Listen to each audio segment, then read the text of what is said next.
From the ashes of the great serpent spine empire rises a new threat, one which the hero may never defeat. An army of shadows armed with magic drawn from the darkest depths of Earth itself. All seems lost until a lone hero stands before the portal, weapon raised, ready to take on the darkness alone if he must. Hello everyone, and welcome back to another chapter in our story. Today we bring you Chapter 1 of The Child of the Storm, a Viking saga. Chapter 1, The Storm-Born. In the northernmost fjords of Snæfell, where the mountains clawed at the sky and the sea roared like a caged beast, a child was born beneath a storm that split the heavens. It was the winter of the long frost, when the rivers turned to iron and the reindeer starved in the high valleys. The longhouse of Jarl Orm Ironbeard stood sturdy against the wind, its turf roof thick with snow. Inside, the fire crackled low, and the air was thick with sweat, smoke, and fear. The midwife, Hild, an old woman with eyes like flint and hands like birch bark, wiped her brow and held up the newborn. "It's a boy," she said, voice steady. But the storm took his mother. Silence fell. The women wept. The fire popped.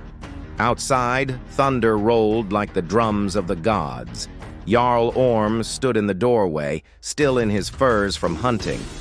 He had returned just as the child drew breath.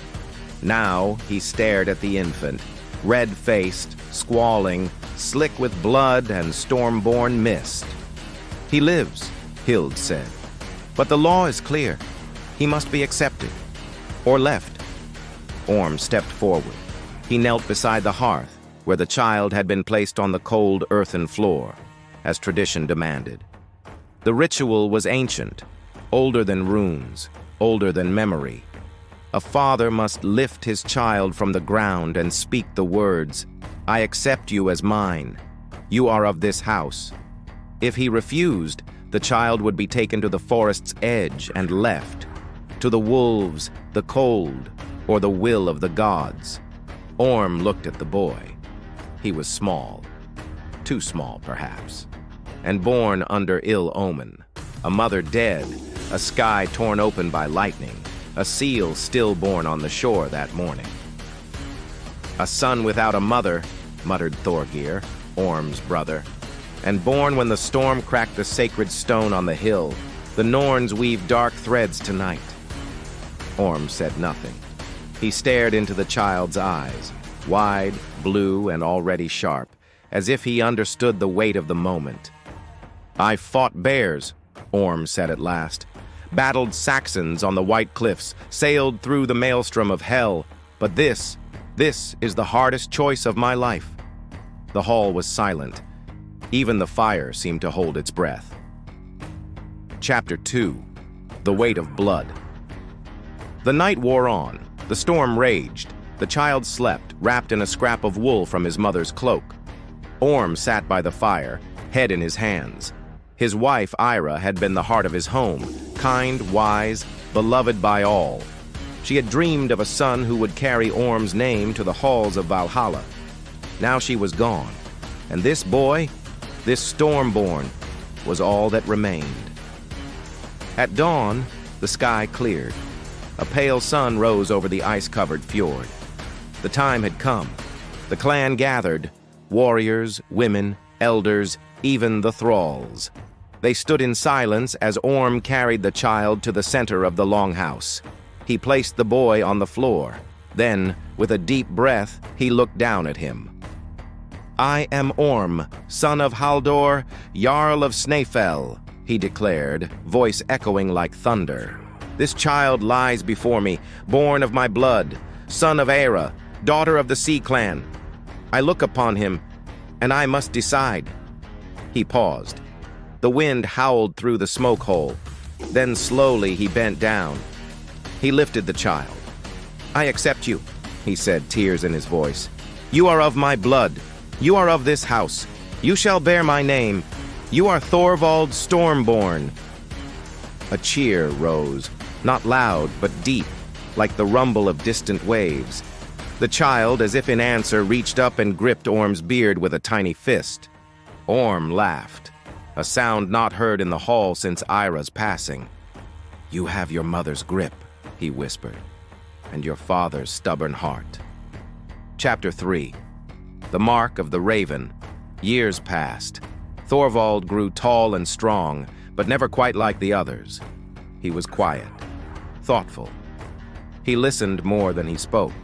He could read the sky, track a deer by broken moss, and calm a frightened horse with a whisper. But the elders whispered behind their hands. "He was born under storm signs," said Thorgir. And Orm accepted him too late. The Norns may still claim him. When Thorvald turned 12, the time came for his naming rite. When a boy becomes a man in the eyes of the clan, he was to prove himself, hunt a wolf, row a long ship, or win in the ring of combat. Thorvald chose the forest. He returned 3 days later, not with a wolf's pelt, but with a raven, injured, one wing broken. "You killed nothing?" Thorgir sneered. "No," Thorvald said, "but I saved something." Orm, now gray and slower, placed a hand on his son's shoulder. A warrior kills when he must. A leader knows when to spare. That night, the raven healed, and it never left Thorvald's side. It followed him like a shadow, croaking secrets only he seemed to understand. The people began to call him Thorvald Ravenspeaker. Chapter 4. The Trial of Fire. When Thorvald was 16, disaster struck. A rival clan from the east, the Hrafnar, Ravens, attacked under cover of fog.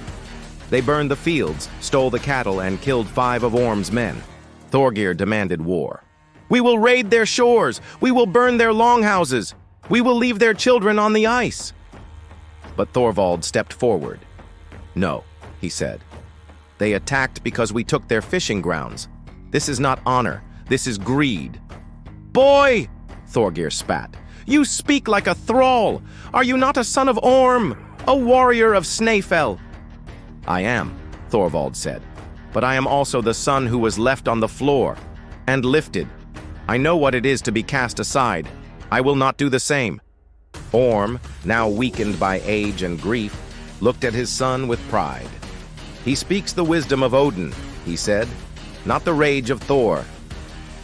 Thorvald rode alone to the Hrafnar camp, with only his raven and a white staff, the symbol of peace. He offered trade, shared fishing rights, a marriage alliance. The Hrafnar chieftain laughed, then paused, for the raven landed on his shoulder and spoke one word. Orm. It was the name of Thorvald as father, a name not spoken between clans in 50 years. "Magic," the chieftain whispered, "or fate."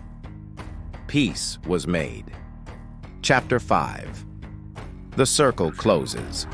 Years later, Orm lay dying. The longhouse was full. The fire burned high. Thorvald, now a man with a wife and children of his own, knelt by his father's side. Orm's voice was weak. "I almost didn't lift you, son. The storm, your mother. I thought the gods were punishing me." Thorvald took his hand. "But you did. And I've tried to be worthy of that." Orm smiled. "You've done more. You've brought peace. You've led with mercy. That is rarer than courage." He closed his eyes. "One day, you will stand where I stood, and a child will lie at your feet. What will you do?" Thorvald looked at his newborn daughter, sleeping in her mother's arms.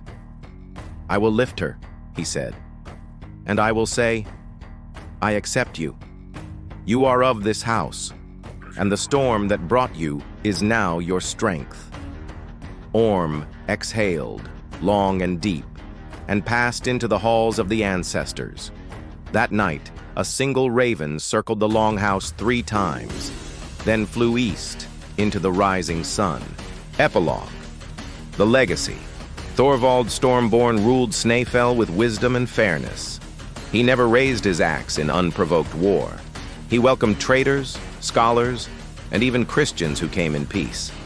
His daughter, Astrid Ravenheart, became a seeress, said to speak with the voice of the Norns. And in the sagas sung by skalds for generations, the tale was told. Of all the suns lifted from the earth, none was born beneath a darker sky, yet none rose higher.